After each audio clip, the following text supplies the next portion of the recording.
Halo, kali ini kita lanjutkan permasalahan AP2KP ya. Pembahasannya kita di kasus ketiga, yaitu membuat SKP baru karena mutasi atau ganti jabatan ya. Jadi ini kasus ketiga. Kita lihat kasus ketiga, membuat SKP baru karena mutasi atau ganti jabatan. Nah, di sini ada permasalahan misalkan seperti ini. Saya mau buat SKP baru karena pindah kantor atau berganti jabatan atau naik jabatan. Solusinya bagaimana? Nah, solusinya yang dengan kasus 3 ini kan, membuat SKP baru karena pindah kantor. Nah, seperti ini misalkan dari Direktorat Kepelabuhanan kemudian pindah ke Politeknik Ilmu Pelayaran. Kemudian juga bisa karena berganti jabatan. Jadi dari jabatan misalnya pengelola kepegawaian pindah menjadi jabatan pengelola informasi.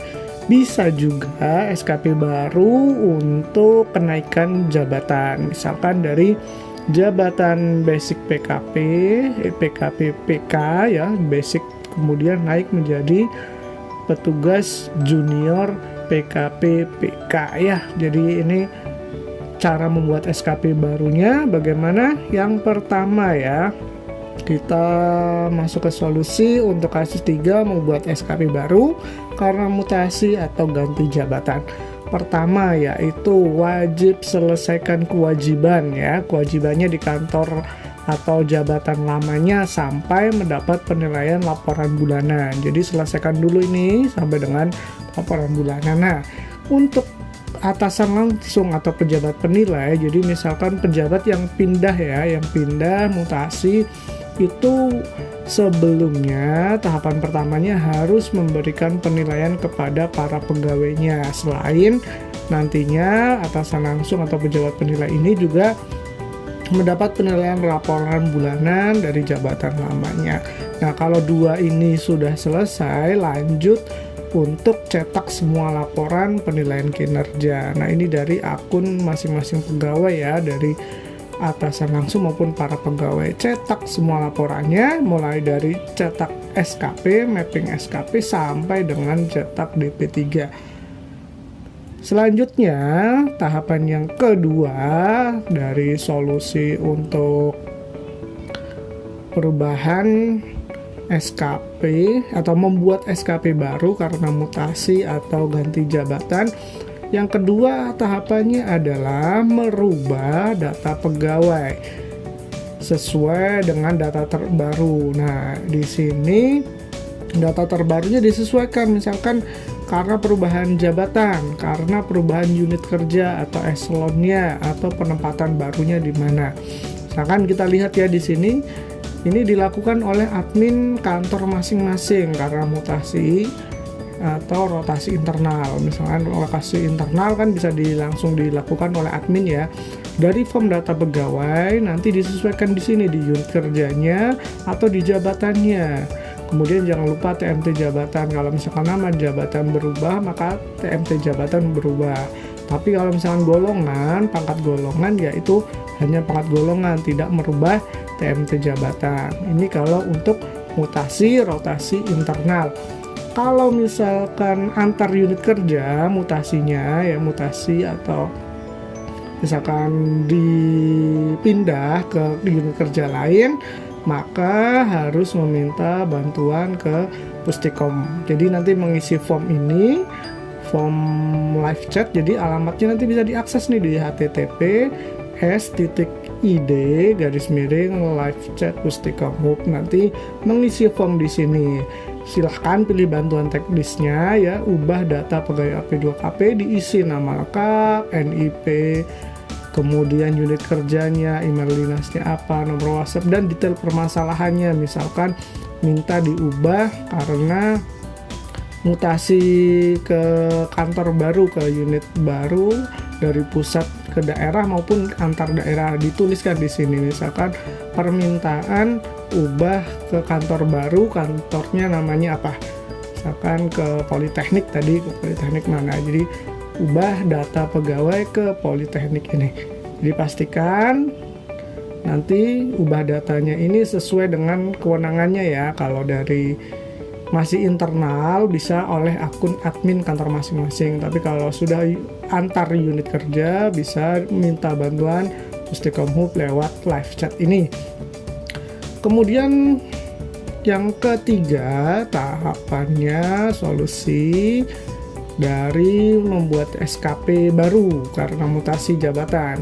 Yang tahapan ketiga, langkah ketiga adalah aplikasi nanti akan meminta untuk membuat SKP baru. Jadi jangan kaget ya, nanti ada tab data sekarang. Nah, ini para pegawai maupun pejabat yang mutasi nanti login ke AP2KP, kemudian saat akan membuat SKP atau di form SKP itu nanti akan muncul data sekarang.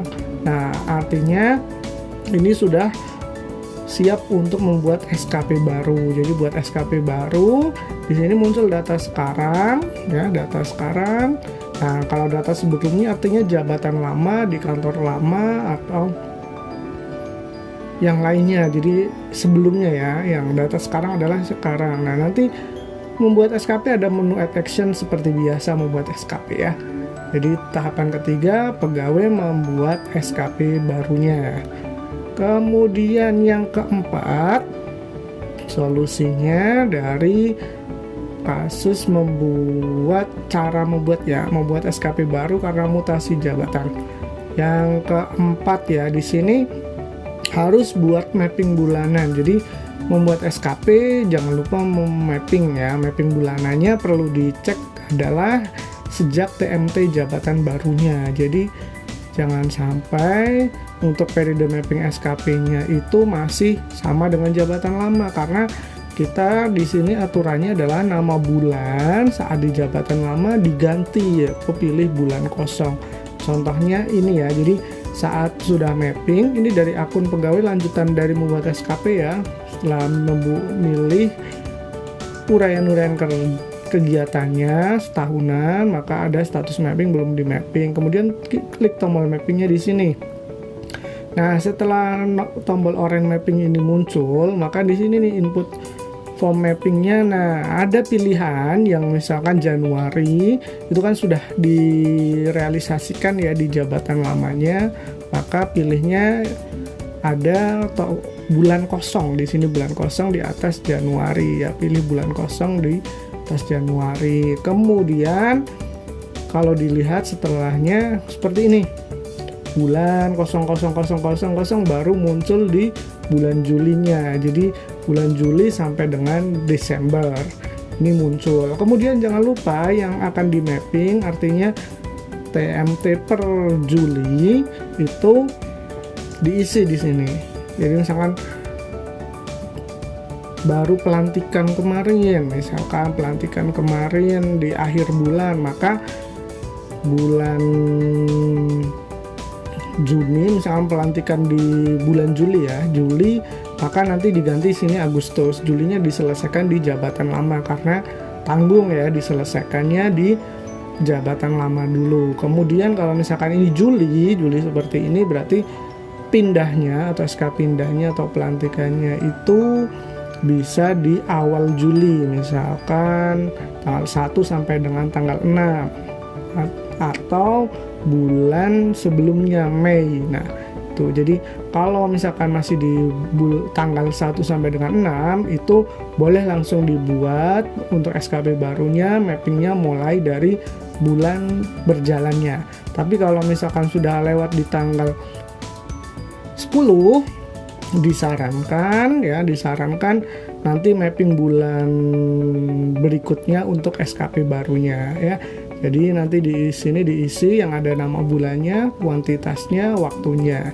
Kemudian kalau untuk biaya biasa ya, untuk KPA jadi diisi biaya.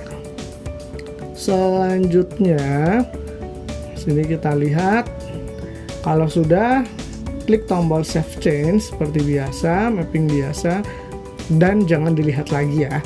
Jadi kalau sudah klik tombol save change, jangan dilihat lagi, langsung saja ke ajukan review. Pastikan semuanya menjadi sudah di mapping, langsung klik review SKP barunya. Terakhir nih, hanya 5 tahapan ya, 5 langkah ya, 5 langkah untuk solusi membuat SKP baru karena mutasi atau ganti jabatan. Langkah kelima, lakukan review SKP untuk approve maupun reject SKP barunya dari akun atasan. Jadi yang melakukan review SKP ini akun atasan ya, misalkan di approve berarti tinggal ditutup SKP-nya, reject berarti diperbaiki, nanti sampai dengan di approve disetujui dari akun atasan, lanjut tutup SKP lama. Seperti di video yang kemarin kasus 2 ya, masih muncul tugas pokok jabatan lama. Jadi ini dilakukan oleh akun atasan. Jangan sampai nanti setelah review, ajukan review, pegawai tidak menginfokan atasan sehingga ini SKP lamanya belum ditutup. Jadi bisa diakses nanti videonya di https://id tutup SKP lama, huruf kecil semua ya. Singkat ya, sudah cukup di sini sampai 5 tahapan untuk kasus membuat SKP baru karena mutasi atau ganti jabatan. Karena ini memang masih ada yang tanya, jadi spesial dibuatkan videonya ya. Masalahnya sudah selesai untuk kasus ketiga, membuat SKP baru karena mutasi atau ganti jabatan. Jangan lupa subscribe channel ini untuk diinformasikan apabila ada video-video baru ya. Jangan lupa di-share juga ke teman-teman yang lainnya agar mengetahui dari informasi ini. Semoga bermanfaat. Terima kasih.